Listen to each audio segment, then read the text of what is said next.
আল্লাহর নবীর personal secretary Belal, মায়ার নবী দয়ার নবী একদিন বলেন, ওমর ও আলী কে কোথায় আসুক,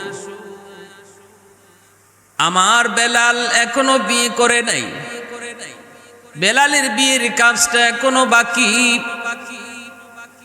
তোমরা বেলালের জন্য পাত্রী খুঁজো। আর আমি যদ্দূর জেনেছি আমার বেলালের হায়াত আর মাত্র 7 দিন বাকি, আর মাত্র 7 দিন পর বেলালের হয়তোবা দুনিয়া থেকে গমন হয়ে যাবে। অতএব তোমরা বেলালের জন্য 7 দিনের জন্য হলো একটা পাত্রীর ব্যবস্থা করো। আল্লাহর নবী যখন এই খবর জানাইলেন বেলালের হায়াত আর মাত্র 7 দিন বাকি,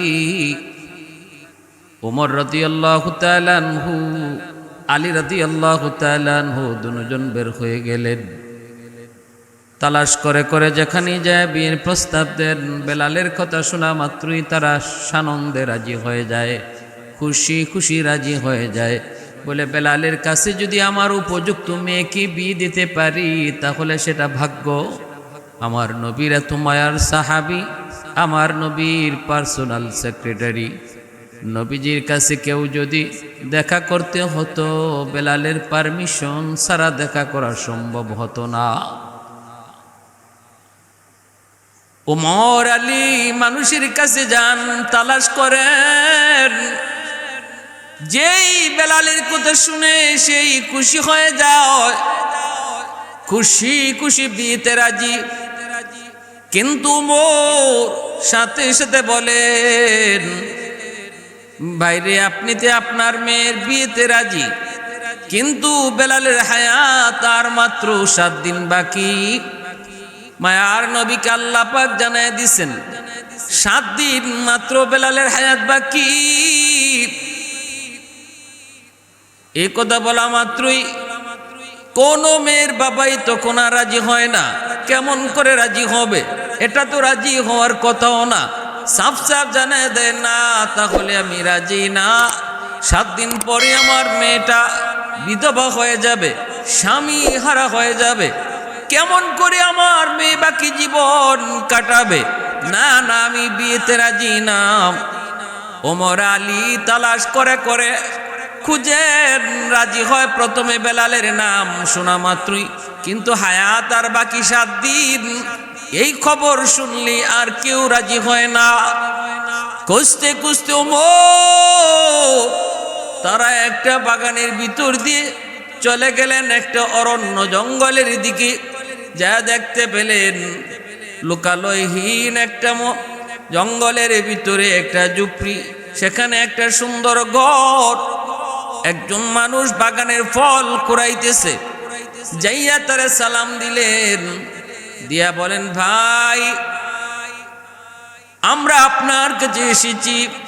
লোকটা কয়, আপনারা কে? কয়, আমি নবীর সাহাবী ওমর। আর ইনি হলেন নবীর সাহাবী আলী। এই কথা বলা মাত্রই হযরত ওমর নিজের পরিচয় শোনানো মাত্রই লোকটা কয়, আপনারা কেন আইছেন আমার কাছে? আপনাদের এমন কি প্রয়োজন? ওমর বলে, প্রয়োজন হলো আপনার কাছে আপনার কোনো উপযুক্ত মেয়ে আসেনি, এই সংবাদটা নিতে এসেছি। লোকটায় কয়, কেন? কয়, আমরা বেলালের জন্য পাত্রী খুঁজতে বের হয়েছি। আল্লাহর নবীর মায়ার সাহাবী বেলাল, যেই বেলালের ঘর নাই, বাড়ি নাই, শুধুমাত্র নবীর খেদমত। আল্লাহর নবীর পিএস, মায়ার নবীর মদিনার মসজিদের ইমাম, কিন্তু বেলাল নবীর মুয়াজ্জিন। এত সম্মান, এত ইজ্জত বেলালের।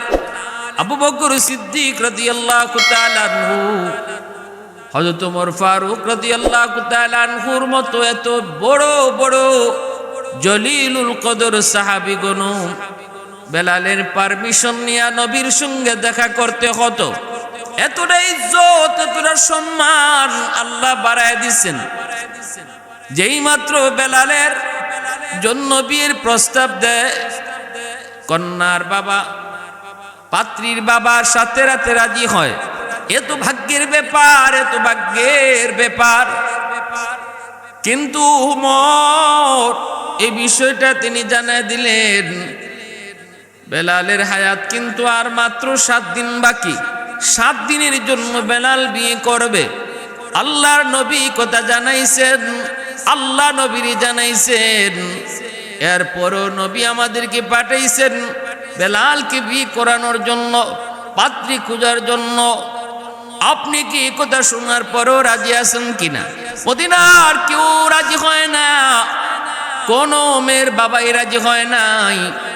7 দিন হায়াত বাকি আছে শোনা মাত্রই সবাই পিছনে চলে যায়। আপনি কি রাজি আছেন? মেয়ের বাবা কয় না, আমিও রাজি না।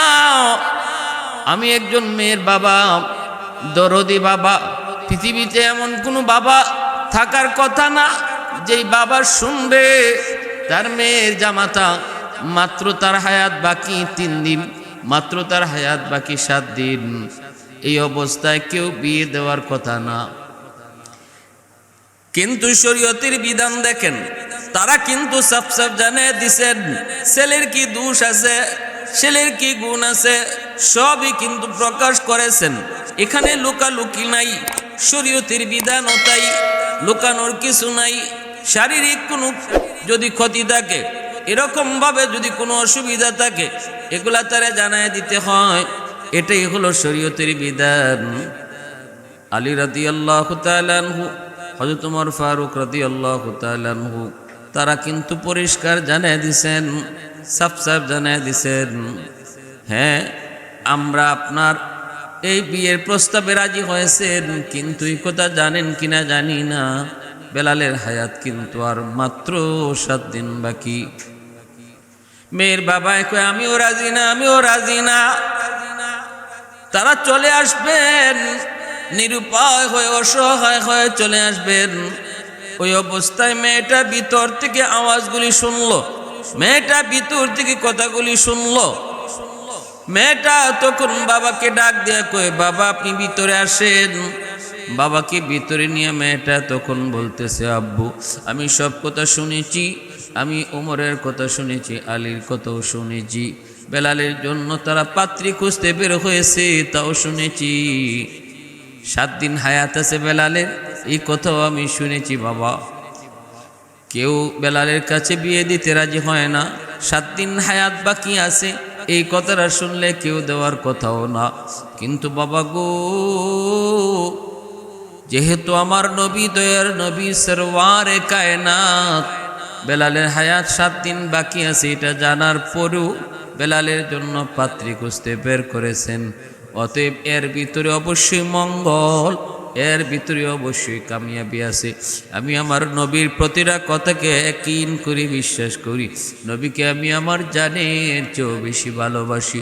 রাসূল বলেন লা ইউমিনু আহাদুকুম হাত্তা আকুনা আহাব্বা ইলাইহি মিন ওয়ালিদিহি ওয়া ওয়ালাদিহি ওয়ান নাসি আজমাইন। আল্লাহর নবী বলেন শুধু আমি নবীকে ভালোবাসি বললেই ভালোবাসা হবে না, সন্তান সন্ততি থেকেও আল্লাহর নবীকে বেশি ভালোবাসলে সেই হবে খাঁটি মুমিন।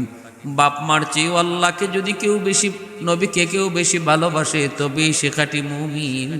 নবীজি বলেন যতক্ষণ পর্যন্ত আমি রাসূল মা বাবা ভাই বোন আত্মীয় স্বজন ছেলে মেয়ে সবার থেকে বেশি প্রিয় না হব, ততক্ষণ পর্যন্ত কেউ কামিল মুমিন নয়, ততক্ষণ পর্যন্ত সে কামিল মুমিন নয়। নবীকে মানার অর্থ কি রে যুবক? নবীকে মানার অর্থ হলো নবীর সব কথা মানা, আল্লাহ নবীর কথার উপরে ইয়াকিন করা, নবীর কথা মানার ভিতরেই মঙ্গল, আল্লাহ রসুলের তরিকা মতো চলার মধ্যেই মঙ্গল, আমাদের সফলতা দুনিয়া আখিরাতের। এই জিনিসটা করা এবং মানা, এর নাম হলো নবীকে মানা, এর নামই হলো নবীকে মানা। মেয়েটার কি পরিমাণ দিনের বুঝ, ওই যুগে মহিলাদের দিলের ভিতরও দিনের কি পরিমাণ বুঝ ছিল রে যুবক।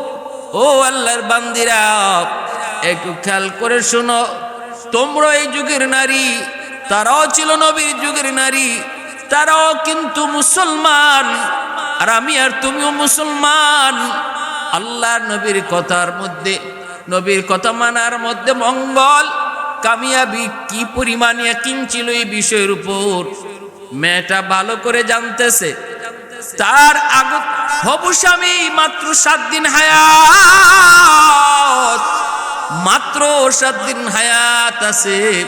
এই কথা জানার পরেও বাবাকে জানাইতেছে, আব্বা আমি বিয়েতে রাজি, আব্বা আপনি এই বিয়ের আয়োজন করেন, কারণ আমার নবীর কথা মানার মধ্যে আমাদের কোনো ক্ষতি হবে না, আমাদের কোনো লস হবে না, আমাদের পুরোপুরি ইয়াকিন আছে লাভ হবে, সফলতা আসবে। মেয়েটা যখনই প্রস্তাব নিজের মতামত বাবাকে জানায় দিল, বাবার সাথে সাথে ওমর আলীকেও জানায় দিল, ওমর আমার মেয়ে বিয়েতে রাজি আছে, অসুবিধা নাই, আল্লাহর নবীকে গিয়া জানান আমার মেয়েও রাজি, আমি নিজেও এই বিয়েতে রাজি।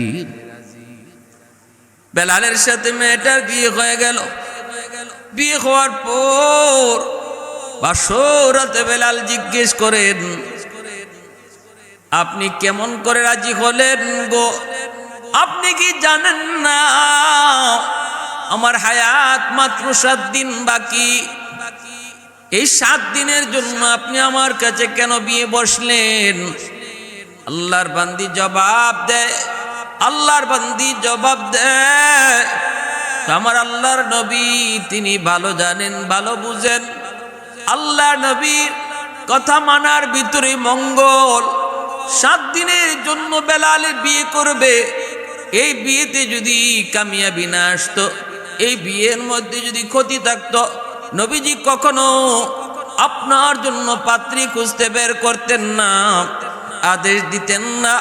নবী যখন আদেশ দিয়েছেন, তাহলে আমার 100 ইয়াকিন, এটা মানার ভিতরে মঙ্গল, মানার ভিতরে কামিয়াবি, এজন্য আমি রাজি হয়ে গেছি।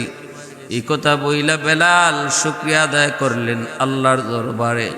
ভাইরা বন্ধুরা, সকালবেলা স্বামী স্ত্রী দুজন ঘরের ভিতরে, ওই অবস্থায় বেলাল ক্ষুধার্ত, বলতেছেন বিবি গো আমাকে একটু রুটি দাও। বিবি সাহেব 7টা রুটি বইলা 7টা রুটি বেলালের সামনে হাজির করলেন। বেলাল মাত্র রুটিটা খাবেন, ওই অবস্থায় দরজার পাশে একজন ভিক্ষুক আইসে ভিক্ষা চাইল, আসনি গো কেউ, আজ আমি 3 দিন যাবত কিছু খাই না, কিছু পাই না, আমাকে খাওয়ার কিছু দিবেননি? হযরত বেলাল হাবশী রাদিয়াল্লাহু তাআলা আনহু মাত্র তিনি বসছেন, মাত্র তিনি বসছেন, 7টা রুটি নিয়ে তিনি খাবেন বিবিকে লইয়া। ওই অবস্থায় দরজার পাশে যখন ভিক্ষুক ভিক্ষা চায়, বেলাল আর রুটি খাইলেন না, 7টা রুটি ওই সাইলকে দিয়ে দিলেন। সাইল বেলালের দরজার সামনে বসে তিনি রুটিগুলা খাইতেছেন, রুটিগুলা খাইতেছেন। ভাইয়েরা, ওই রুটি যেদিন খাবেন, যেদিন তিনি রুটিটা দিছেন আর ভিক্ষুক আইছে, ওই দিনটাই ছিল বেলালের বিয়ে থেকে নিয়ে 7ম দিন, যেদিনে তার জান কবজ হওয়ার কথা। মালাকুল মউত আজরাইল আলাইহিস সালাম তিনি আসলেন জান কবজের জন্য। আইসা দেখেন দরজার সামনে একজন ভিক্ষুক বসে বসে সে খানা খাইতেছে। মালাকুল মউত আজরাইল দরজার পাশে সামনে একজন লোক বসা, এমন ভাবে বসা ভিতরে ঢুকবার মতো নয়, তারে না সরায় ঢোকা সম্ভব নয়। মালাকুল মউত আজরাইল বলতেছে, কে গো তুমি, কে তুমি, একটু সরো, আমি বেলালের ঘরে ঢুকবো।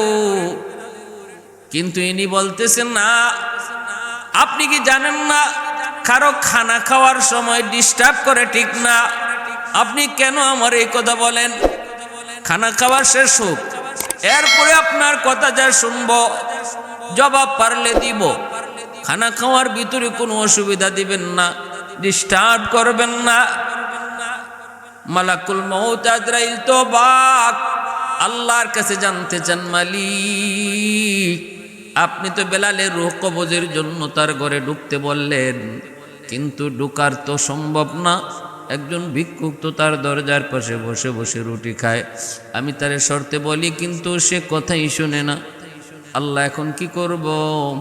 আল্লাহ পাক রব্বুল আলামিন কয়, আজরাইল তুমি দেখতেছো ভিক্ষুক, যদিও সে ভিক্ষুক কিন্তু সে আমার বড় পিয়ারা বান্দা, সে আমার বড় নেককার বান্দা, সে আমার কাছে বহুত বড় বলি।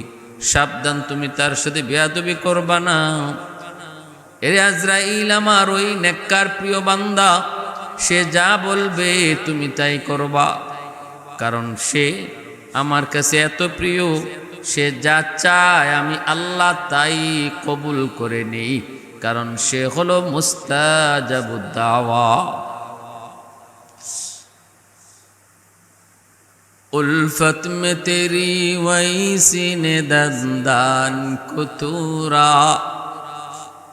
उल्फत में तेरी वैसी ने दंदान को तूरा, बू बकर उमर नक्श कदम तेरा न छूरा, अयुशाक नबी वाके असरार मदीना, सुल्तान का सुल्तान है सुल्तान मदीना, सरकार का सरकार है सरकार मदीना।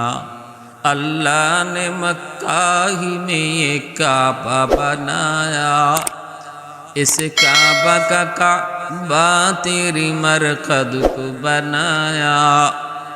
अल्लाह ने मक्का ही में ये काबा बनाया, इस काबा का काबा तेरी मरकद को बनाया।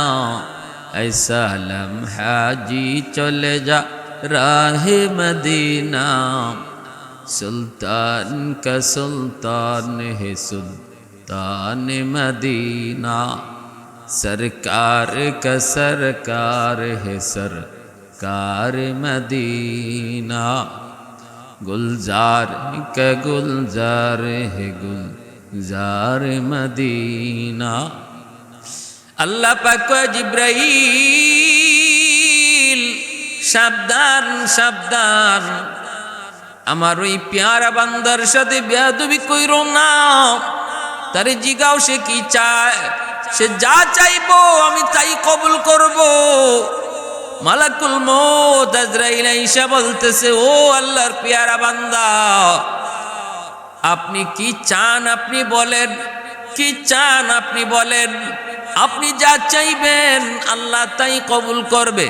কেনই করবে না, কেনই করবে না? কারণ হলো ইনি কোনো সাইল নন রে যুবক, ইনি হলেন ওয়াজ কুরুনি রহমতুল্লাহি আলাইহি, আল্লাহ পাকের বহুত বড় ওলি ওয়াজ কুরুনি রহমতুল্লাহি আলাইহি, যাকে আল্লাহর নবী ইন্তেকালের আগ মুহূর্তে নিজের পরনের জুব্বাটা হাতিয়ে দিয়েছিলেন। আলী আর উমর দুইজনে এই জুব্বা নিয়া তিনি ওয়াজ কুরুনির খুঁজে তালাশে বের হয়েছিলেন। করোনা এলাকায় আইসা মানুষকে জিজ্ঞেস করেছেন, ও মানুষেরা, ওয়াইজ নামে তোমরা কাউরে চিনোনি? মানুষেরা কয়, আমরা চিনি একজন পাগল, নাম ওয়াইজ, জঙ্গলের মধ্যে থাকে, বসতির মধ্যে আয় না, মানুষের সাথে মিশে না, এমন একটা মানুষ জঙ্গলের ভিতরে থাকে, মাকে নিয়ে থাকে, মাকে নিয়ে থাকে, একটা উট নিয়ে রাখালি করে, উটের দুধ খায়, মাকে নিয়ে জঙ্গলের ভিতরেই থাকে, আর শুধু নামাজ পড়ে, তসবিহ পড়ে, আল্লাহর গুণগান গায়। ওই মানুষটা জঙ্গলের মধ্যে থাকে। ওমর কই কোথায়, কোন দিকে একটু আমাদেরকে বলো। চলে গেলেন, খুঁজা বের করলেন, জঙ্গলের ভিতরে একটা গাছের নিচে ওয়াইজ কুরুনি আল্লাহ পাকের কুদরতি কদমে সেজদায় পড়ে কান্দে। সালাম ফিরানোর পর উমর আলী তারা নিজের পরিচয় দিলেন। আলী নিজের পরিচয় দেন, উমর নিজের পরিচয় দেন। ওয়াজ কুরুনি বলতেছেন, আপনারা আমার খোঁজে কেন এসেছেন? কয়, আমরা আপনার নামটা জানতে চাই, গল্লার পেয়ারা বান্দা, ও গল্লার বলি নবীর আশিক, আপনার নাম কি? ওয়াজ কুরুনি কয়, নাম আব্দুল্লাহ। উমর কয়, আব্দুল্লাহ তো আমরাও, আপনার বাপ মা আপনার নাম কি রাখছেন সেটা কোন? ওয়াজকুরুনি কয় আমার আব্বা আম্মা নাম রাখছেন ওয়াইজ। বলতেই হযরত ওমর কয় আপনার ডান হাতের তালুটাকে একটু দেখতে পারি? ওয়াজকুরুনি ডান হাতের তালুটা দেখানো মাত্রই নবী বলে দিয়েছিলেন, ওমর আমার পাগল ওয়াজকুরুনি যে আল্লাহর প্রেমিক, তারে যখন পাইবা তার চেহারাটা এমন, তার চুলগুলি এমন, তার বডিটা হবে এমন, হাতে তালুতে একটা সাদা দাগ একটা দেখতে পাইবা। ওই সাদা দাগটাও তারা পেয়ে গেলেন, চেহারাও মিলে গেল। সব মিলে যাওয়ার পর নবীর কথার সাথে সব বিবরণ মিলে যাওয়ার পর ওমর বলে, আপনি সেই ওয়াইজ যাকে আল্লাহ নবী ইন্তেকালের আগে নিজের পরনের জুব্বাটা হাতিয়ে দিছেন। ওগো আল্লাহর গোলাম, ওগো আল্লাহর আশিক, ওগো আল্লাহ প্রেমিক, ওগো নবীর আশিক, নবীর সাথে থাকছি কিন্তু নবীর পরনের জুব্বা হাতিয়ে পাই নাই, অথচ আপনি আল্লাহর নবীকে দেখেনও নাই, নবীর পরনের জুব্বা হাতিয়ে পেয়ে গেছেন। কোন কারণে? ওয়াজকুরুনি কয় আমার মার দোয়া। আল্লাহু আকবার, জোরে বলি আল্লাহু আকবার। আমার মার দোয়া, আমার মার দোয়া, মার দোয়ার খাতিরে ওয়াজকুরুনি এত দামি, এত দামি। এর যুবক, বাপ মার দোয়ার কারণে সন্তান আল্লাহর কাছে দামি হয়। বাপ মার দোয়ার উসিলায় সন্তানের দুনিয়া আখিরাতে উজ্জ্বল হয়। বাপ মার দোয়ার উসিলায় সন্তান দুনিয়াতেও লাভবান হয়। বাপ মা যদি বদ্ধ থাকে সন্তান দুনিয়াতেও ধ্বংস হয়, আখিরাতের জীবনও ধ্বংস হয়। কারণ হলো রাসূল কয় রাদার রব্বি ফি রাদাল ওয়ালিদাইন ওয়া সাখাতুর রব্বি ফি সাখাতিল ওয়ালিদাইন। বাপ মা খুশি থাকলে আল্লাহ খুশি, বাপ মা নারাজ থাকলে আল্লাহ নারাজ, আল্লাহ নারাজ। এজন্য যুবক, দুনিয়ার সফলতা চাও, মা কি মার দোয়া নেও। দুনিয়ার সফলতা চাও, বাবার দোয়া নেও। আল্লাহ পাক রব্বুল আলামিন জীবনের বাতি আল্লাহ জ্বালায় দিবে। ওয়াজকুরুনি দোয়া পেয়েছেন মার দোয়া পাইয়া আল্লাহ পাক শুধু অলি নয়, শুধু অলি নয়, ওলিদের সরদার আল্লাহ বানায় দিছে, সুলতানুল আরিফিন আল্লাহ বানাইছে। শুধু তাই নয়, আল্লাহ তাও জানায় দিছে, আল্লাহ কয় তোমারে মুস্তাজাবুদ দাওয়া বানায় দিছি, যাও তুমি যা চাইবা আমি তাই কবুল করব। আল্লাহ তার হাবিব জানায় দিছে বন্ধু, সে কিন্তু মুস্তাজাবুদ দাওয়া, সে হাত তুললে আমি আল্লাহ দোয়া কবুল করি। এজন্য ওমর তিনি আল্লাহ নবীর জুব্বা হাদিয়া দিয়া বলতেছেন, আর নবী কইছেন যেন আপনি আল্লাহর নবীর গুনাহগার উম্মতের জন্য আল্লাহর কাছে দোয়া করেন, সুপারিশ করেন। কারণ আল্লাহ আপনার দোয়া ফিরায় দেয় না, আল্লাহ আপনার দোয়া ফিরে দেয় না। ऐ सल्ली अला आपका फैज़ान रिसालत, ऐ सल्ली अला आपका फैज़ान रिसालत, जो मिस्ल हजर था वो हवा रिश्क रही ना, सदक़े में तेरे हो गया हो रहबर उम्मत, जो कुफ्र की जुल्मत से तायक अब्द कबीना, जो क़ल्ब परीशा का सदारन जो आलम से, जो क़ल्ब परीशा का सदारन जो आलम से, फैज़ान नबूवत से मिला उनका सकीना, फैज़ान नबूवत से मिला उनका सकीना।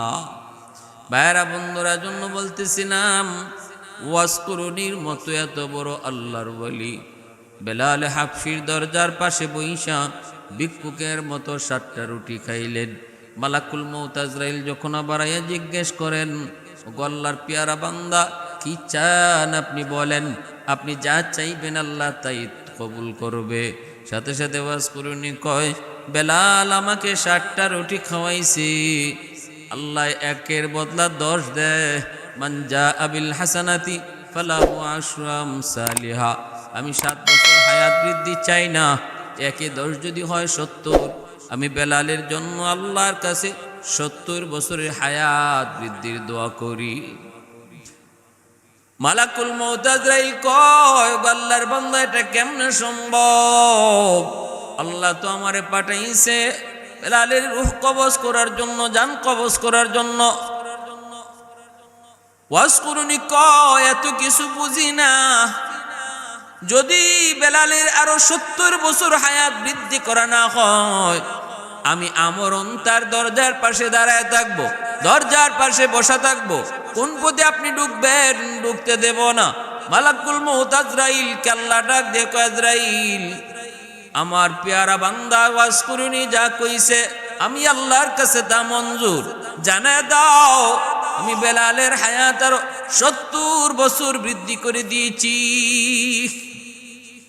সুবহানাল্লাহ। मैं तालिब मौला हूँ मेरे इश्क निराला, मैं तालिब मौला हूँ मेरे इश्क निराला, है जुमला जहाँ जिनके तजल्ली से उजाला, है जुमला जहाँ जिनके तजल्ली से उजाला, मा दर्द जहाँ गैर खुदा यार नदारेम, যদি याद खुदा ही दिगर कार नदारम, যদি याद खुदा ही दिगर कार नदारम। মূলত আল্লাহ পাকের তকদিরে বেলালের হায়াত আরো 70 বছর পরে ওনার মা জান কবজের রূহ লেখা ছিল। কিন্তু আল্লাহ পাক রব্বুল আলামিন এর আগে এমন একটা ঘটনা ঘটে আল্লাহ পাক বুঝাইয়া দিয়েছেন, আল্লাহর গোলাম ভিক্ষুকে ভিক্ষা দিলে, অভাবী মানুষকে খাওয়াইলে, অভাবী মানুষকে খাওয়াইলে, বিপদে পড়া মানুষের পাশে দাঁড়াইলে, অন্তর থেকে যে দোয়া করে এই দোয়ার উসিলায় আল্লাহ পাক মানুষের হায়াতের ভিতরে বরকত বাড়িয়ে দেয়। যদি হায়াতের মধ্যে আল্লাহ পাক রব্বুল আলামিন কোনো বিপদ অ্যাক্সিডেন্ট থাকে সেটাও আল্লাহ দূর করে দেয়। আল্লাহ পাক তো কাদিরে মতলক, আল্লাহ পাক চাইলে তার হায়াত আল্লাহ নিজেই বাড়িয়ে দিতে পারে। সম্পূর্ণ এখতিয়ার কার হাতে? একমাত্র আল্লাহর হাতে। সম্পূর্ণ এখতিয়ার একমাত্র আল্লাহর হাতে। দোয়ার উসিলায় মানুষের তকদির পর্যন্ত পাল্টে যায়। দোয়ার মতো দোয়া যদি হয়, হাতের মতো হাত যদি হয়, জবানের মতো জবান যদি হয়, আল্লাহ পাক ওই দোয়ার উসিলায় তকদির পাল্টায় দেয়, তকদির আল্লাহ পাল্টায় দেয়। এজন্য রে ভাই, বেলাল হাবশী রাদিয়াল্লাহু তাআলা আনহু এত বড় মর্যাদা, এত সম্মান আল্লাহর দরবারে ছিল। ওই বেলাল হাবশী রাদিয়াল্লাহু তাআলা আনহু ছিলেন তিনি উমাইয়ার গোলাম। উমাইয়ার গোলাম থাকতে নবীর উপর ঈমান আনলেন। উমাইয়া বেলালকে নির্যাতন শুরু করলো। মক্কার উশৃঙ্খল যুবকগুলির লেলায় দিল। রাতের বেলাও নির্যাতন, দিনের বেলাও নির্যাতন। দিনের বেলা চিৎ করে শোয়া রাখত। উত্তপ্ত মরুভূমির প্রান্তরে সেই করারত্রের মধ্যে শোয়া রাখত। নিচে ছিল প্রচণ্ড গরম পাথর, গোশতগুলা খসে খসে পড়ে যাইত।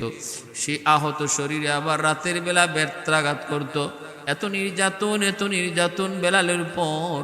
এরপরও কিন্তু বেলাল আল্লাহ নাম ছাড়েন না, এরপরও আহাদ আহাদ নাম ছাড়েন না। তখনই উমাইয়া সিদ্ধান্ত নেয় বেলালকে বিক্রি করে দিবে। হযরত আবু বকর সিদ্দিক আল্লাহর নবীকে বলেন, নবী গো, বেলালকে উমাইয়া মেরেই ফেলবে গো নবী, অনুমতি যদি দেন আমি বেলালকে কিনে আনবো। আল্লাহর নবী কয়, আবু বকর আমারও কিছু পয়সা সাথে নিও, কারণ আমার বেলালের কি পরিমাণ মর্যাদা কেউ না জানলো, আল্লাহ আমারে জানাইছে। কিয়ামতের ময়দানে আল্লাহ যখন জানতে চাইবো আমার বেলালকে কে কে কিনছ, তখন আমি যে রসুল যেন বলতে পারি, মালিক আবু বকরের পয়সার সাথে আমারও কিছু পয়সা ছিল। সিদ্দিকে আকবর নিয়ে আসলেন। উমাইয়াকে জিজ্ঞেস করলেন, উমাইয়া বেলালকে বিক্রি করবি? কত? কয় 10 দিরহাম দিলাও। আবু বকর সাথে সাথে 10 দিরহাম দিয়া দিলেন। উমাইয়া কয়, আবু বকর ভাবছিলাম তুমি বড় বুদ্ধিমান, কিন্তু এখন দিদি তুমি বোকা। আরে আমি চাইলামই মাত্র 10 দিরহাম, তুমি যদি 1 দিরহামও কইতা আমি বিক্রি করে দিতাম, কারণ বেলাল আমার কোনো কথাই শোনে না, কোন দিন জানি মইরা যায়। এর চেয়ে 1 দিরহাম পাইলো আমার লাভ, বিক্রি করতাম। 1 দিরহাম পাইলো, তুমি তো বোকা মানুষ, চাইলাম যে তো অতই দিয়ে দিছো। আবু বকর কই, উমাইয়া আমি বোকা না, তুই ঠকছো। আমি ঠকি নাই, তুই ঠকছো, কারণ বেলালের মর্যাদা তুই বুঝো নাই। বেলালের মর্যাদা বুঝেছেন রসুল, যার কারণে নবীজি নিজেও টাকায় শামিল ছিলেন, পয়সা দিয়ে শামিল হলেন বেলালকে কেনার জন্য। নবী চিনেছেন, আমি আবু বকর চিনেছি, অতএব আমি ঠকি নাই। ভালো করে শুন, তুই ঠকছো 10 দিরহাম না কইলা, যদি 100 দিরহাম চাইতা আমি বেলালকে 100 দিরহাম দিয়েই কিনে নিতাম। সেই বেলাল আল্লাহ নবীর কাছে আসা মাত্রই নবীজির এত মায়ার হলেন, নবীজি তারে পার্সোনাল সেক্রেটারি বানায় দিলেন। আল্লাহর নবীর পার্সোনাল সেক্রেটারি হয়ে গেলেন, নবীর ঘরের দারোয়ান বেলাল হয়ে গেলেন। মদিনায় হিজরতের পর নবী হলেন মদিনার মসজিদের ইমাম, বেলাল হলেন সেই মসজিদের মুয়াজ্জিন। এত সম্মান, এত ইজ্জত আল্লাহ তারে দিলেন। সেই বেলাল হাবশী রাদিয়াল্লাহু তাআলা আনহু হাসরের মাঠে আল্লাহ কইব, বন্ধু আজান দিতে বলো। আল্লাহর নবীর পার্সোনাল সেক্রেটারি বেলাল, মায়ার নবী, দয়ার নবী একদিন বলেন, ওমর ও আলী কে কোথায় আসো, আমার বেলাল এখনো বিয়ে করে নাই, বেলালের বিয়ের কাজটা এখনো বাকি, তোমরা বেলালের জন্য পাত্রী খুঁজো। আর আমি যদ্দূর জেনেছি আমার বেলালের হায়াত আর মাত্র 7 দিন বাকি, আর মাত্র 7 দিন পর বেলালের হয়তোবা দুনিয়া থেকে গমন হয়ে যাবে। অতএব তোমরা বেলালের জন্য 7 দিনের জন্য হলো একটা পাত্রীর ব্যবস্থা করো। আল্লাহর নবী যখন এই খবর জানাইলেন বেলালের হায়াত আর মাত্র 7 দিন বাকি, ওমর রাদিয়াল্লাহু তাআলা আনহু, আলী রাদিয়াল্লাহু তাআলা আনহু দুজন বের হয়ে গেলেন। তালাশ করে যেখানে যায় বিয়ের প্রস্তাব দেন। বেলালের কথা শোনা মাত্রই তারা সানন্দে রাজি হয়ে যায়, খুশি রাজি হয়ে যায়। বলে বেলালের কাছে যদি আমার উপযুক্ত মেয়েকে বিয়ে দিতে পারি তাহলে সেটা ভাগ্য। আমার নবীর এত মায়ার সাহাবী, আমার নবীর পার্সোনাল সেক্রেটারি, নবীজির কাছে কেউ যদি দেখা করতে হতো বেলালের পারমিশন ছাড়া দেখা করা সম্ভব হতো না। ওমর আলী মানুষের কাছে যান, তালাশ করেন, যেই বেলালের কথা শুনে সেই খুশি হয়ে যায়, খুশি বিয়েতে রাজি। কিন্তু ওমর সাথে সাথে বলেন, ভাইরে আপনিতে আপনার মেয়ের বিয়েতে রাজি, কিন্তু বেলালের হায়াত আর মাত্র 7 দিন বাকি। মায়ার নবীকে আল্লাহ পাক জানায় দিছেন 7 দিন মাত্র বেলালের হায়াত বাকি। এই কথা বলা মাত্রই কোন মেয়ের বাবাই তখন আর রাজি হয় না। কেমন করে রাজি হবে? এটা তো রাজি হওয়ার কথাও না। সাফ জানায় দেয়, না তাহলে আমি রাজি না। 7 দিন পরে আমার মেয়েটা বিধবা হয়ে যাবে, স্বামী হারা হয়ে যাবে। কেমন করে আমার মেয়ে বাকি জীবন কাটাবে? না আমি বিয়েতে রাজি না। ওমর আলী তালাশ করে খুঁজে রাজি হয় প্রথমে বেলালের নাম শোনা মাত্রই, কিন্তু হায়াত আর বাকি 7 দিন এই খবর শুনলি আর কেউ রাজি হয় না। খুঁজতে ওমর তারা একটা বাগানের ভিতর দিয়ে চলে গেলেন একটা অরণ্য জঙ্গলের দিকে। যা দেখতে পেলেন লোকালয়হীন একটা জঙ্গলের ভিতরে একটা ঝুপড়ি, সেখানে একটা সুন্দর ঘর। একজন মানুষ বাগানের ফল কুড়াইতেছে। যাইয়া তারে সালাম দিলেন, দিয়া বলেন, ভাই আমরা আপনার কাছে এসেছি। লোকটা কয় আপনারা কে? কয় আমি নবীর সাহাবী ওমর। আর ইনি হলেন নবীর সাহাবী আলী। এই কথা বলা মাত্রই হযরত ওমর নিজের পরিচয় শোনানো মাত্রই লোকটা কয়, আপনারা কেন আইছেন আমার কাছে? আপনাদের এমন কি প্রয়োজন? ওমর বলে, প্রয়োজন হলো আপনার কাছে আপনার কোনো উপযুক্ত মেয়ে আসেনি, এই সংবাদটা নিতে এসেছি। লোকটায় কয় কেন? কয় আমরা বেলালের জন্য পাত্রী খুঁজতে বের হয়েছি। আল্লাহর নবীর মায়ার সাহাবী বেলাল, যেই বেলালের ঘর নাই বাড়ি নাই, শুধুমাত্র নবীর খেদমত, আল্লাহর নবীর পিএস, মায়ার নবীর মদিনার মসজিদের ইমাম, কিন্তু বেলাল নবীর মুয়াজ্জিন। এত সম্মান, এত ইজ্জত বেলালের। আবু বকর সিদ্দিক রাদিয়াল্লাহু তাআলা আনহু, হযরত ওমর ফারুক রাদিয়াল্লাহু তাআলা আনহুর মতো এত বড় বড় জলিলুল কদর সাহাবীগণ বেলালের পারমিশন নিয়ে নবীর সঙ্গে দেখা করতে হতো। এতটা ইজ্জত, এতটা সম্মান আল্লাহ বাড়ায় দিয়েছেন। যেই মাত্র বেলালের জন্য বিয়ের প্রস্তাব দেয়, কন্যার বাবা পাত্রীর বাবার সাথে রাতে রাজি হয়। এত ভাগ্যের ব্যাপার, এত ভাগ্যের ব্যাপার। কিন্তু উমর এই বিষয়টা তিনি জানায় দিলেন, বেলালের হায়াত কিন্তু আর মাত্র 7 দিন বাকি। 7 দিনের জন্য বেলাল বিয়ে করবে। আল্লাহর নবী কথা জানাইছেন, আল্লাহ নবীর জানাইছেন। এরপরও নবী আমাদেরকে পাঠাইছেন বেলালকে বিয়ে করানোর জন্য, পাত্রী খোঁজার জন্য। আপনি কি কথা শোনার পরও রাজি আছেন কিনা? মদিনার কেউ রাজি হয় না, কোন মেয়ের বাবাই রাজি হয় নাই। 7 দিন হায়াত বাকি আছে শোনা মাত্রই সবাই পিছনে চলে যায়। আপনি কি রাজি আছেন? মেয়ের বাবা কয় না, আমিও রাজি না। আমি একজন মেয়ের বাবা, দরদি বাবা। পৃথিবীতে এমন কোনো বাবা থাকার কথা না যেই বাবা শুনবে তার মেয়ের জামাতা মাত্র তার হায়াত বাকি 3 দিন, মাত্র তার হায়াত বাকি 7 দিন। এই অবস্থায় কেউ বিয়ে দেওয়ার কথা না। কিন্তু শরীয়তের বিধান দেখেন, তারা কিন্তু সাফ সাফ জানিয়ে দিছেন ছেলের কি দোষ আছে, ছেলের কি গুণ আছে, সবই কিন্তু প্রকাশ করেছেন। এখানে লুকালুকি নাই, শরীয়তের বিধানও তাই, লুকানোর কিছু নাই। শারীরিক কোনো যদি ক্ষতি থাকে, এরকম ভাবে যদি কোনো অসুবিধা থাকে, এগুলা তারা জানায় দিতে হয়। এটাই হলো শরীয়তের বিধান। আলী রাদিয়াল্লাহু তাআলা আনহু, হযরত ওমর ফারুক রাদিয়াল্লাহু তাআলা আনহু, তারা কিন্তু পরিষ্কার জানিয়ে দিছেন, সাফ সাফ জানিয়ে দিছেন, হ্যাঁ আমরা আপনার এই বিয়ের প্রস্তাবে রাজি হয়েছেন। কিন্তু এই কথা জানেন কিনা জানি না, বেলালের হায়াত কিন্তু আর মাত্র 7 দিন বাকি। মেয়ের বাবা কয় আমিও রাজি না, আমিও রাজি না। তারা চলে আসবেন, নিরুপায় হয়ে অসহায় হয়ে চলে আসবেন।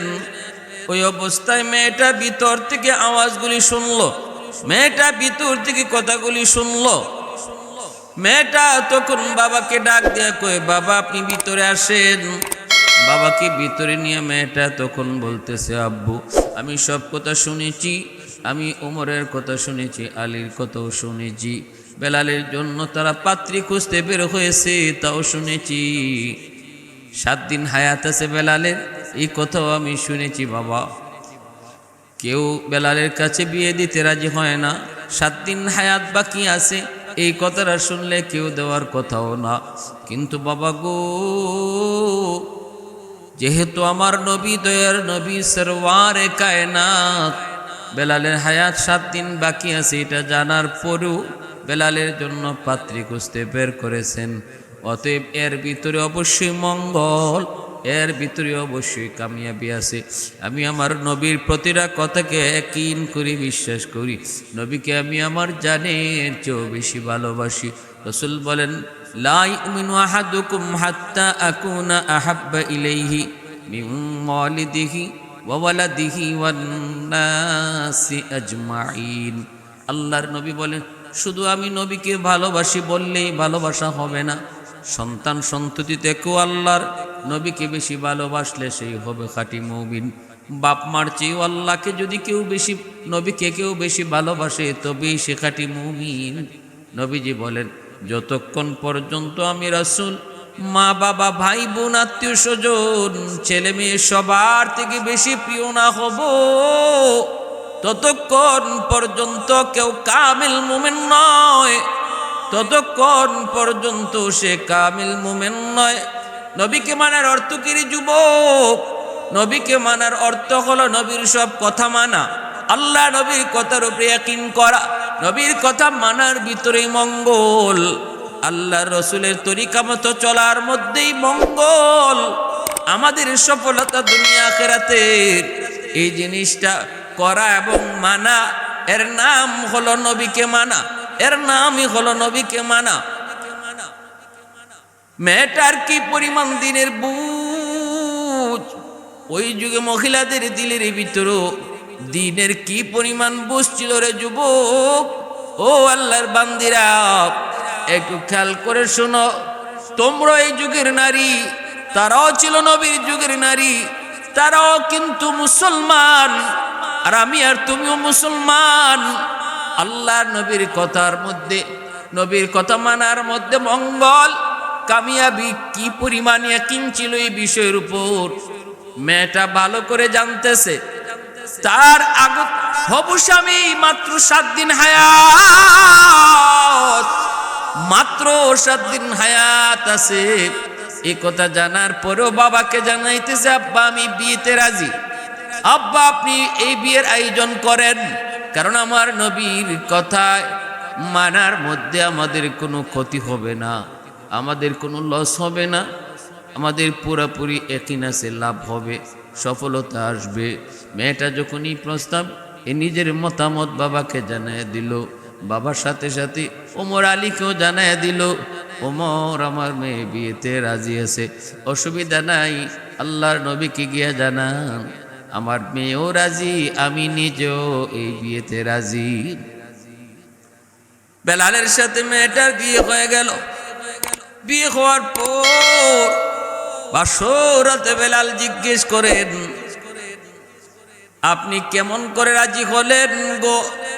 আপনি কি জানেন না আমার হায়াত মাত্র 7 দিন বাকি? এই 7 দিনের জন্য আপনি আমার কাছে কেন বিয়ে বসলেন? আল্লাহর বান্দি জবাব দেয়, আল্লাহর বান্দি জবাব দেয়, আমার আল্লাহর নবী তিনি ভালো জানেন, ভালো বুঝেন, আল্লাহ নবীর কথা মানার ভিতরে মঙ্গল। 7 দিনের জন্য বেলালের বিয়ে করবে, এই বিয়েতে যদি কামিয়াবি না আসতো, এই বিয়ের মধ্যে যদি ক্ষতি থাকতো, নবীজি কখনো আপনার জন্য পাত্রী খুঁজতে বের করতেন না, আদেশ দিতেন না। নবী যখন আদেশ দিয়েছেন, তাহলে আমার 100 ইয়াকিন, এটা মানার ভিতরে মঙ্গল, মানার ভিতরে কামিয়াবি, এজন্য আমি রাজি হয়ে গেছি। এই কথা বইলা বেলাল শুকরিয়া আদায় করলেন আল্লাহর দরবারে। ভাইরা বন্ধুরা, সকালবেলা স্বামী স্ত্রী দুজন ঘরের ভিতরে, ওই অবস্থায় বেলাল ক্ষুধার্ত, বলতেছেন বিবি গো আমাকে একটু রুটি দাও। বিবি সাহেব 7টা রুটি বইলা 7টা রুটি বেলালের সামনে হাজির করলেন। বেলাল মাত্র রুটিটা খাবেন, ওই অবস্থায় দরজার পাশে একজন ভিক্ষুক আইসে ভিক্ষা চাইল, আসনি গো কেউ? আজ আমি 3 দিন যাবত কিছু খাই না, কিছু পাই না, আমাকে খাওয়ার কিছু দিবেননি? হযরত বেলাল হাবশী রাদিয়াল্লাহু তাআলা আনহু মাত্র তিনি বসছেন, মাত্র তিনি বসছেন, 7টা রুটি নিয়ে তিনি খাবেন বিবিকে লইয়া। ওই অবস্থায় দরজার পাশে যখন ভিক্ষুক ভিক্ষা চায়, বেলাল আর রুটি খাইলেন না, 7টা রুটি ওই সাইলকে দিয়ে দিলেন। সাইল বেলালের দরজার সামনে বসে তিনি রুটিগুলা খাইতেছেন, রুটিগুলা খাইতেছেন। ভাইয়েরা, ওই রুটি যেদিন খাবেন, যেদিন তিনি রুটিটা দিছেন আর ভিক্ষুক খাইছে, ওই দিনটাই ছিল বেলালের বিয়ে থেকে নিয়ে 7ম দিন, যেদিনে তার জান কবজ হওয়ার কথা। মালাকুল মউত আজরাইল আলাইহিস সালাম তিনি আসলেন জান কবজের জন্য। আইসা দেখেন দরজার সামনে একজন ভিক্ষুক বসে বসে সে খানা খাইতেছে। মালাকুল মউত আজরাইল দরজার পাশে সামনে একজন লোক বসা, এমন ভাবে বসা ভিতরে ঢুকবার মতো নয়, তারে না সরায় ঢোকা সম্ভব নয়। মালাকুল মউত আজরাইল বলতেছে, কে গো তুমি, কে তুমি, একটু সরো, আমি বেলালের ঘরে ঢুকবো। কিন্তু ইনি বলতেছেন, না, আপনি কি জানেন না কারো খানা খাওয়ার সময় ডিস্টার্ব করে ঠিক না, আপনি কেন আমার এই কথা বলেন? খানা খাওয়া শেষ হোক, এরপরে আপনার কথা যা শুনবো জবাব পারলে দিব। খানা খাওয়ার ভিতরে কোনো অসুবিধা দিবেন না, ডিস্টার্ব করবেন না।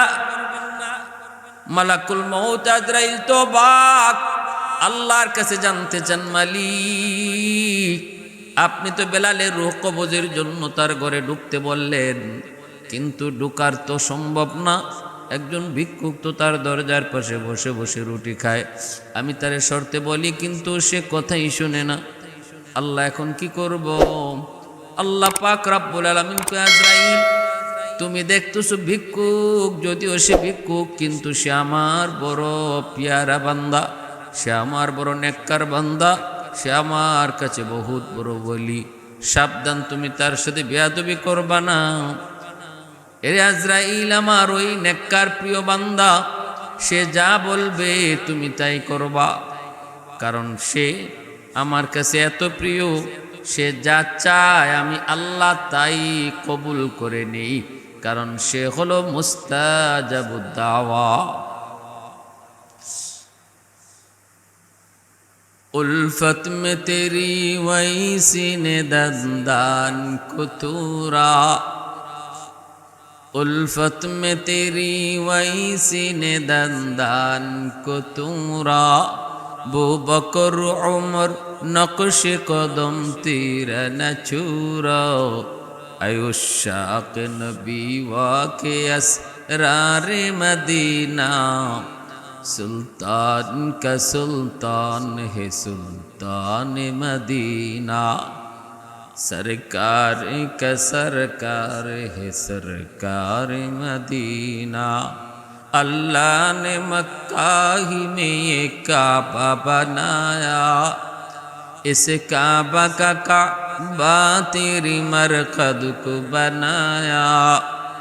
अल्लाह ने मक्का ही में ये काबा बनाया, इस काबा का काबा तेरी मरकद को बनाया। ऐसा लम्हा जी चले जा राह मदीना, सुल्तान का सुल्तान है सुल्तान मदीना, सरकार का सरकार है सरकार मदीना, गुलजार का गुलजार है गुलजार मदीना। अल्लाह पाक जिब्राइल সাবধান সাবধান, আমার ওই পেয়ারা বান্দার সাথে বেয়াদবি কইরো না। তারে জিগাও সে কি চায়, সে যা চাইবো আমি তাই কবুল করব।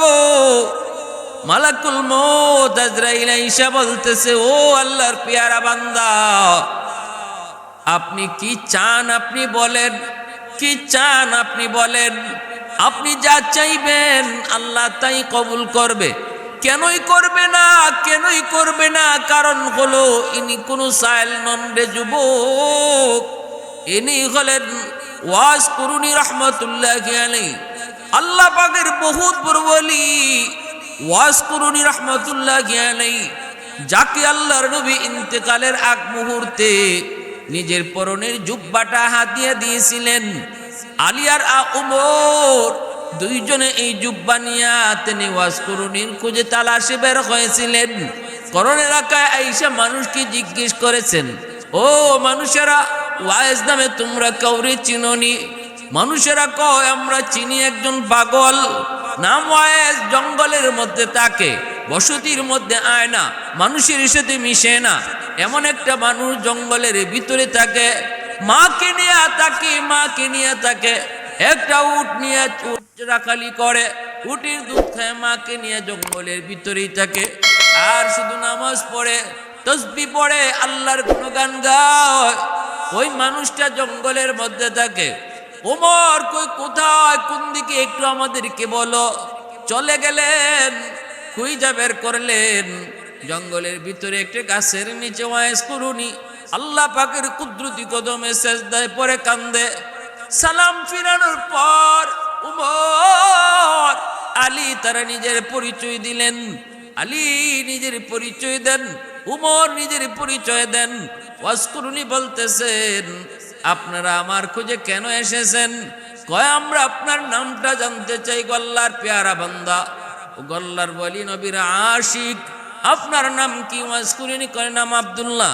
উমর কয় আব্দুল্লাহ তো আমরাও, আপনার বাপ মা আপনার নাম কি রাখছেন সেটা কোন? ওয়াজকুরুনি কয় আমার আব্বা আম্মা নাম রাখছেন ওয়াইজ।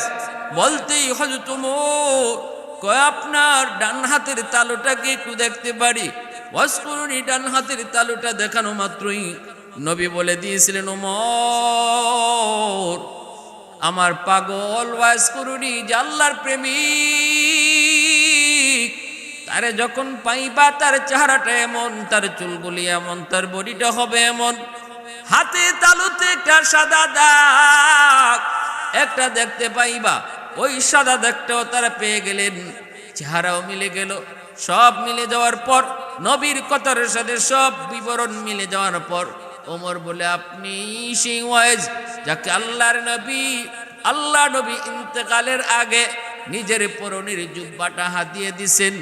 ও গো আল্লাহর গোলাম, ও গো আল্লাহর আশিক, ও গো আল্লাহ প্রেমিক, ও গো নবীর আশিক, নবীর সাথে থাকছি কিন্তু নবীর পরনের জুব্বা হাতিয়ে পাই নাই, অথচ আপনি আল্লাহর নবীকে দেখেনও নাই, নবীর পরনের জুব্বা হাতিয়ে পেয়ে গেছেন।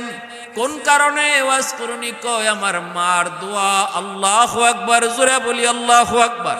আমার মার দোয়া, আমার মার দোয়া, মার দোয়ার খাতিরে ওয়াজকুরুনি এত দামি, এত দামি। এর যুবক, বাপ মার দোয়ার কারণে সন্তান আল্লাহর কাছে দামি হয়। বাপ মার দোয়ার উসিলায় সন্তানের দুনিয়া আখিরাতে উজ্জ্বল হয়। বাপ মার দোয়ার উসিলায় সন্তান দুনিয়াতেও লাভবান হয়। বাপ মা যদি বদ্ধ থাকে সন্তান দুনিয়াতেও ধ্বংস হয়, আখিরাতের জীবনও ধ্বংস হয়। কারণ হলো রাসূল কয় রাদার রব্বি ফি রাদাল ওয়ালিদাইন ওয়া সাখাতুর রব্বি ফি সাখাতিল ওয়ালিদাইন। বাপ মা খুশি থাকলে আল্লাহ খুশি, বাপ মা নারাজ থাকলে আল্লাহ নারাজ, আল্লাহ নারাজ। এজন্য যুবক, দুনিয়ার সফলতা চাও, মা কি মার দোয়া নেও। দুনিয়ার সফলতা চাও, বাবার দোয়া নেও। আল্লাহ পাক রব্বুল আলামিন জীবনের বাতি আল্লাহ জ্বালায় দিবে। ওয়াজকুরুনি দোয়া পেয়েছেন মার, মার দোয়া পাইয়া আল্লাহ পাক শুধু অলি নয়, শুধু অলি নয়, ওলিদের সরদার আল্লাহ বানায় দিছে, সুলতানুল আরিফিন আল্লাহ বানাইছে।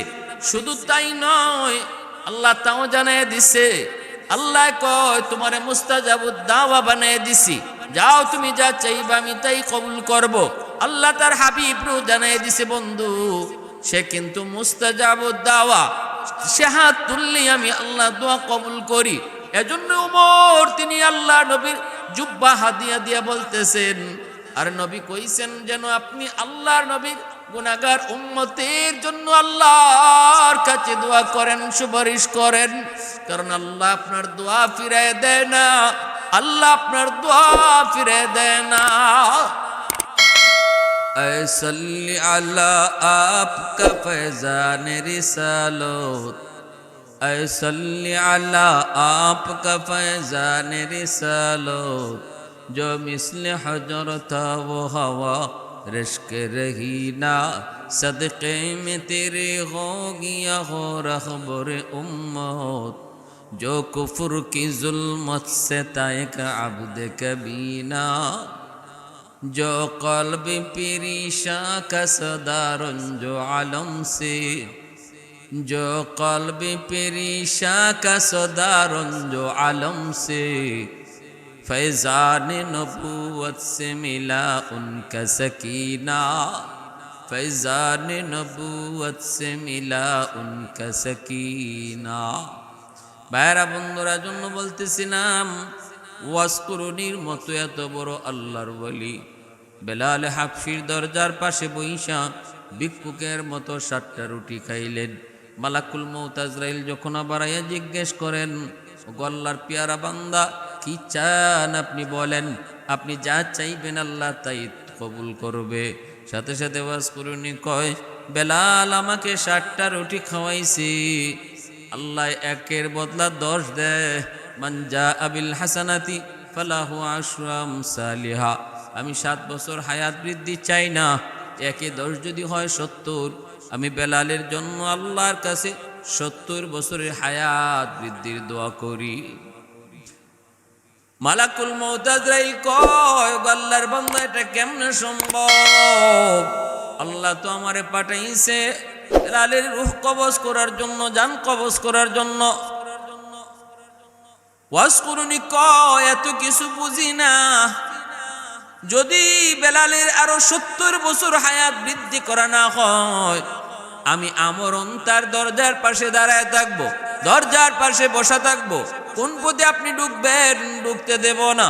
মালাকুল মউত আজরাইল কে আল্লাহ ডাক দিয়ে কয়, আজরাইল আমার পেয়ারা বান্দা ওয়াজ করুনি যা কইছে আমি আল্লাহর কাছে তা মঞ্জুর, জানায় দাও আমি বেলালের হায়াত আরো 70 বছর বৃদ্ধি করে দিয়েছি।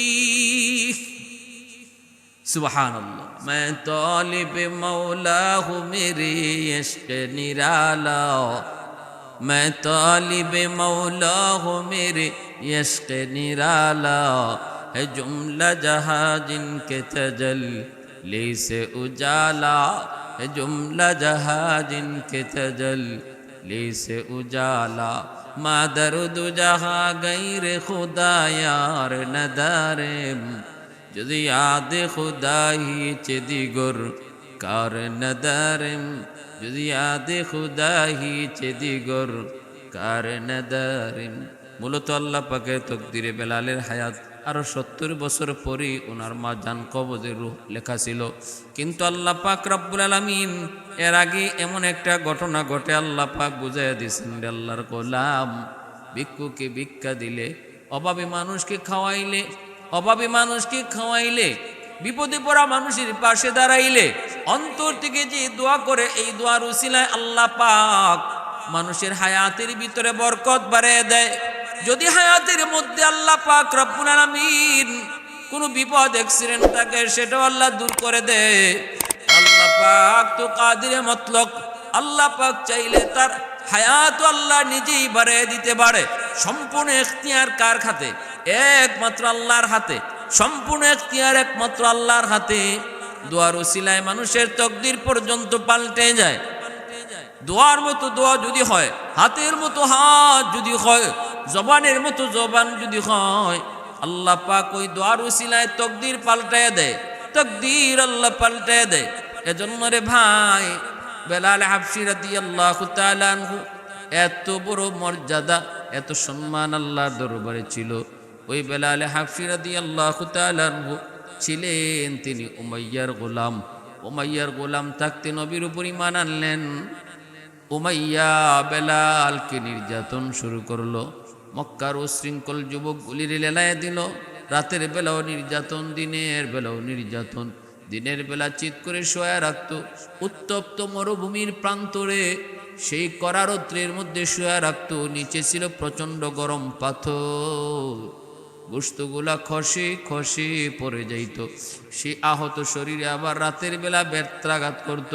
এত নির্যাতন, এত নির্যাতন বেলালের উপর। এরপরও কিন্তু বেলাল আল্লাহ নাম ছাড়েন না, এরপরও আহাদ আহাদ নাম ছাড়েন না। তখনই উমাইয়া সিদ্ধান্ত নেয় বেলালকে বিক্রি করে দিবে। হযরত আবু বকর সিদ্দিক আল্লাহর নবীকে বলেন, নবী গো, বেলালকে উমাইয়া মেরেই ফেলবে গো নবী, অনুমতি যদি দেন আমি বেলালকে কিনে আনবো। আল্লাহর নবী কয়, আবু বকর আমারও কিছু পয়সা সাথে নিও, কারণ আমার বেলালের কি পরিমাণ মর্যাদা কেউ না জানলো, আল্লাহ আমারে জানাইছে। কিয়ামতের ময়দানে আল্লাহ যখন জানতে চাইবো আমার বেলালকে কে কে কিনছ, তখন আমি যে রসুল যেন বলতে পারি, মালিক আবু বকরের পয়সার সাথে আমারও কিছু পয়সা ছিল। সিদ্দিক আকবর নিয়ে আসলেন। উমাইয়াকে জিজ্ঞেস করলেন, উমাইয়া বেলালকে বিক্রি করবি? কহ কত? কয় 10 দিরহাম দিলাও। আবু বকর সাথে সাথে 10 দিরহাম দিয়া দিলেন। উমাইয়া কয়, আবু বকর ভাবছিলাম তুমি বড় বুদ্ধিমান, কিন্তু এখন দিদি তুমি বোকা। আরে আমি চাইলামই মাত্র 10 দিরহাম, তুমি যদি 1 দিরহামও কইতা আমি বিক্রি করে দিতাম, কারণ বেলাল আমার কোনো কথাই শোনে না, কোন দিন জানি মইরা যায়। এর চেয়ে 1 দিরহাম পাইলো আমার লাভ, বিক্রি করতাম। 1 দিরহাম পাইলো, তুমি তো বোকা মানুষ, চাইলাম যে তো অতই দিয়া দিছো। আবু বকর কই, উমাইয়া আমি বোকা না, তুই ঠকছো, আমি ঠকি নাই, তুই ঠকছো। কারণ বেলালের মর্যাদা তুই বুঝো নাই, বেলালের মর্যাদা বুঝেছেন রাসূল, যার কারণে নবীজি নিজেও টাকায় শামিল ছিলেন, পয়সা দিয়ে শামিল হলেন বেলালকে কেনার জন্য। নবী চিনেছেন, আমি আবু বকর চিনেছি, অতএব আমি ঠকি নাই। ভালো করে শুন, তুই ঠকছো। 10 দিরহাম না কইলা যদি 100 দিরহাম চাইতা, আমি বেলালকে 100 দিরহাম দিয়েই কিনে নিতাম। সেই বেলাল আল্লাহ নবীর কাছে আসা মাত্রই নবীজির এত মায়ার হলেন, নবীজি তারে পার্সোনাল সেক্রেটারি বানায় দিলেন। আল্লাহর নবীর পার্সোনাল সেক্রেটারি হয়ে গেলেন, নবীর ঘরের দারোয়ান বেলাল হয়ে গেলেন। মদিনায় হিজরতের পর নবী হলেন মদিনার মসজিদের ইমাম, বেলাল হলেন সেই মসজিদের মুয়াজ্জিন। এত সম্মান, এত ইজ্জত আল্লাহ তারে দিলেন। সেই বেলাল হাবশী রাদিয়াল্লাহু তাআলা আনহু হাসরের মাঠও আল্লাহ কইব, বন্ধু আজান দিতে বলো। কে দিবে গো মালিক আজান? আবু বকর নিয়ত করছে আজান দিবে হাসরের মাঠে, উমর মনে করছে আজান দিবে। আল্লাহ কো, বন্ধু দুনিয়াতে যে বেলাল আজান দিত, ওই বেলালকে আজান দিতে বলো। রসুল বলে, আজ্জিন ইয়া বেলাল, কারণ মদিনার মসজিদে আজান হতো আর আমি আরশের মালিক বেলালের আজান শুনতাম। সুবহানাল্লাহ। রসুল হাসরের মাঠে যে উটের পিঠে সওয়ার হইয়া জান্নাতের দিকে রওনা দিবেন, হাদিসে এসেছে সেই উটের লাগামটাও ধরে ধরে টানবেন বেলাল হাবশী রাদিয়াল্লাহু তাআলা আনহু। আল্লাহ আমাদের সবাইকে নবী সাহাবায়ে কেরামদের মতো ঈমান গড়ার তৌফিক আল্লাহ দান করুন। ওয়া আখির দাওয়ানা আনিল হামদুলিল্লাহি রাব্বিল আলামিন।